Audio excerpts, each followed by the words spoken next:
Hello everyone! Today we are wear testing the CoverGirl Clean Liquid Foundation. I have purchased this in shade 110, which is classic ivory. We're going to go through my standard time-stamped wear test today where we're going to look at 4 things. We're going to look at the consistency of the foundation when it comes out of the bottle, the level of coverage, we're going to see how it wears over time throughout the day, and then at the end of the video I'm going to compare this to comparable foundations in the same price range and let you know which one I prefer. So let's get started. I already have my standard base products on my face. Those are always linked down below for you. So we're going to give it a good shake because it is a liquid here, and we're going to start with our consistency test. Okay, so it is a pour bottle, so I want to be careful here.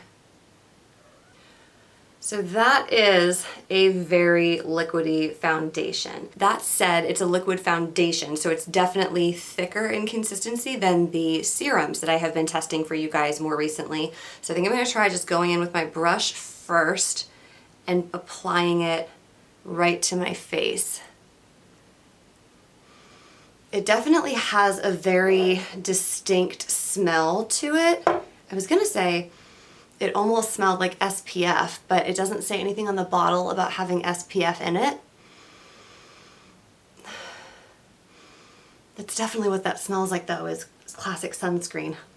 So as I'm getting this on, let's start talking application and coverage. So I'm actually not loving the application process. I feel like I've put it on my nose a few times now and it's not actually staying on my nose, which is strange. And we can start talking coverage here as I go in on my cheek.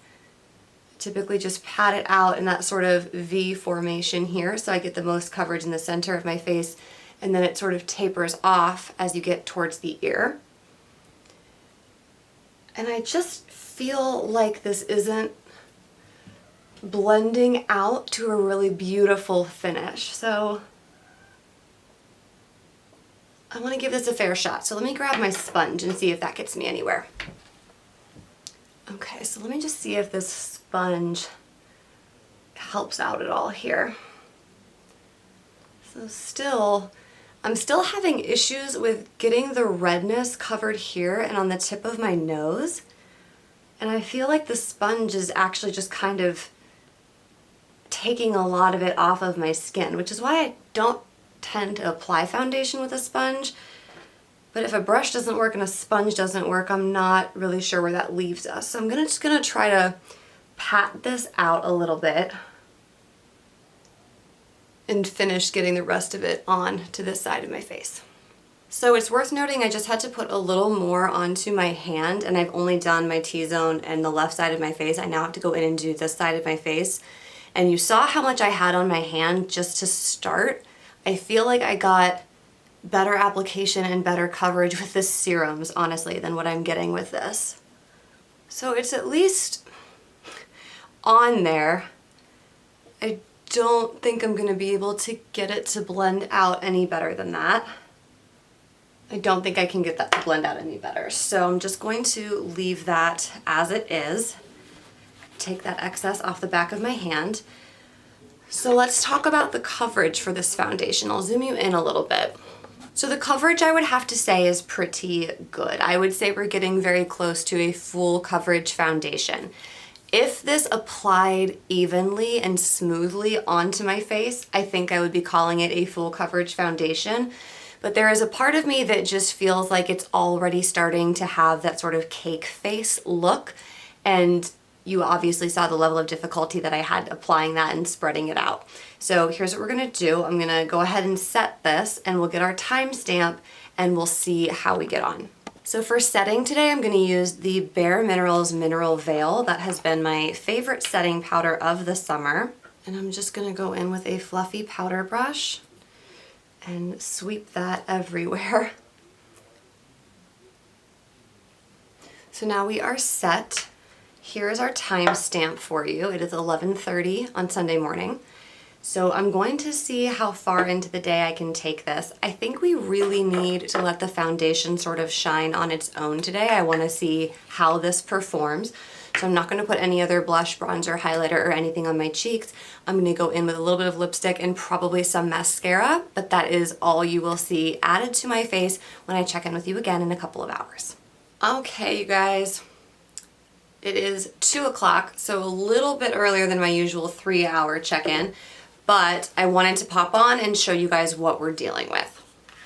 So here zoomed in, you can definitely see my shininess is kind of coming through. In fairness, it is a very humid day today, and I've been doing some house cleaning, but the foundation, it looks okay. I feel like somehow it's actually become more full coverage, and it sort of needed some time, I think, to settle on my skin. So I'm happier now with it than I was when I applied it, and the good news is it has not oxidized on me. The coverage at this point is also holding up really well. I think my biggest critique of it right now is that it's a full coverage formula, and the formula is one of the heavy ones. Remember when I applied this and I said that I was a little bit concerned that we were gonna end up with some cake face today? I definitely felt this morning, like every time I look, like I guess I started this at 11:30 this afternoon, I feel like every time I've looked at myself in the mirror so far, my skin looks a bit haggard. It doesn't have any sort of nice blurring effect. I feel as though my fine lines and pores are almost accentuated, which you are more likely to get with a full coverage foundation, in fairness, but I just don't think that this looks all that well on my skin. So there's the result of the oil blot, which is about average, I would say, for the 3-hour mark. I definitely saw some come off of my nose here, which is interesting because that's where I was having difficulty applying it earlier as well. But on my cheeks, for the most part, I don't feel like it's moved. So that's where we're at 2.5 hours in. I will probably hop back on here somewhere around 5 o'clock for our next check-in, but so far it's settled really well, aside from just the fact that I feel like it really accentuates the flaws in my skin. Okay, 4:38, so a little bit before 5 o'clock, so a little over 2 hours after our last check-in. And it was pretty clear last time I was sort of on the fence about this. There were some things about it that were making me feel like it made my skin just not look its best, look kind of on the haggard side, if I'm being completely honest. Oil control is definitely still kind of an issue, although surprisingly, I don't feel like I look as shiny as I often do by the time we're 5 to 6 hours into a wear test. So that has been a surprise. Additionally surprising is the fact that my oils don't seem to have broken it down too horrendously yet. Sorry, you can't really see here, but my kitten is here. That's why I'm like flailing over here. So in terms of coverage, it definitely is holding up pretty well. I do feel like in those mobile parts of my face, however, it is starting to do that cake face thing that I hate, where it settles into the pores and the fine lines. So let me zoom you in so you can take a look. So I'm hoping that you're getting a clear picture here of what I'm looking at, but just sort of in this vicinity, I'm seeing a lot of pores. Here around my mouth, I'm seeing even more fine lines than usual. And there's just sort of this thing that's happening where I feel like it is accumulating and caking in this area, but it seems to be either holding up or deteriorating more here along the jaw.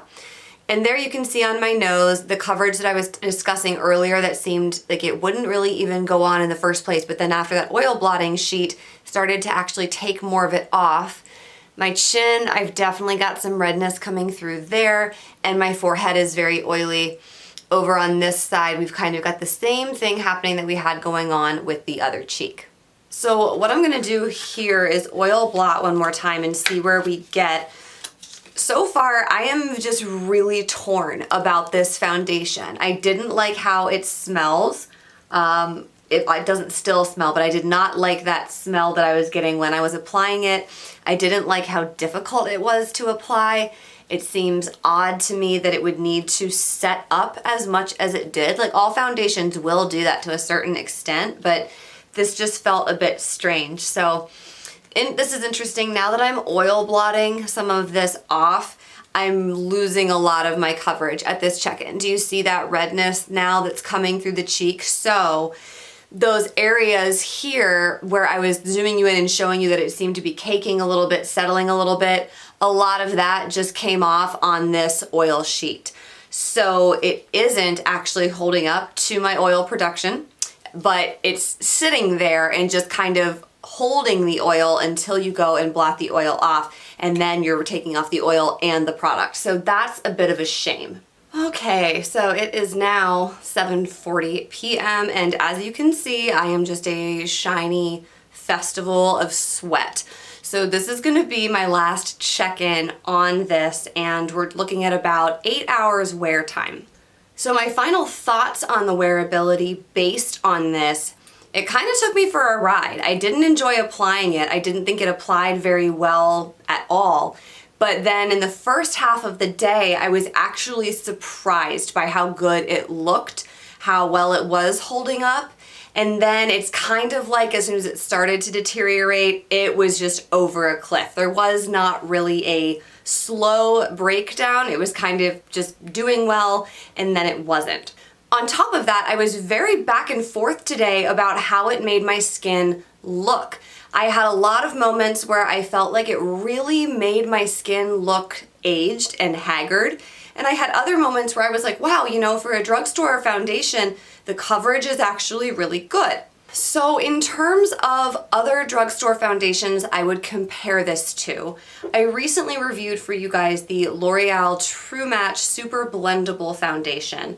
In terms of consistency and coverage, I would say they're very similar. If you go back and look at the L'Oreal video, the consistency in terms of how liquidy it is, very, very similar. The coverage is that medium to full, tilting toward full range coverage.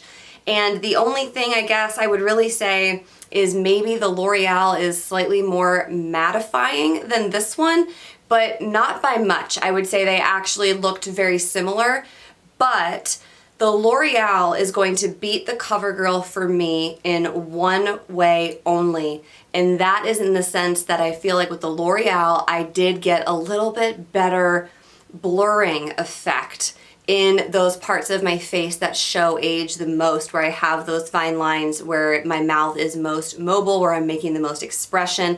That was my biggest complaint about the CoverGirl all day today. With the L'Oreal, I didn't really experience that. And for bonus points, the L'Oreal, I believe, has some SPF and skincare in it. So if you are looking for a drugstore foundation that has good coverage, average wearability, I would recommend the L'Oreal True Match over the CoverGirl Clean Liquid Foundation. For my skin, the L'Oreal just worked a lot better. So that is where I'm going to leave this one today. Thank you guys so much for watching. If you tried either of these and you have something other than oily skin especially, please let me know about your experience down in the comments, because I of course can only really speak to how it works on my skin. So I think I will leave it there. Thank you so much for watching. I appreciate you and your viewership, and I will see you in my next video. Bye-bye.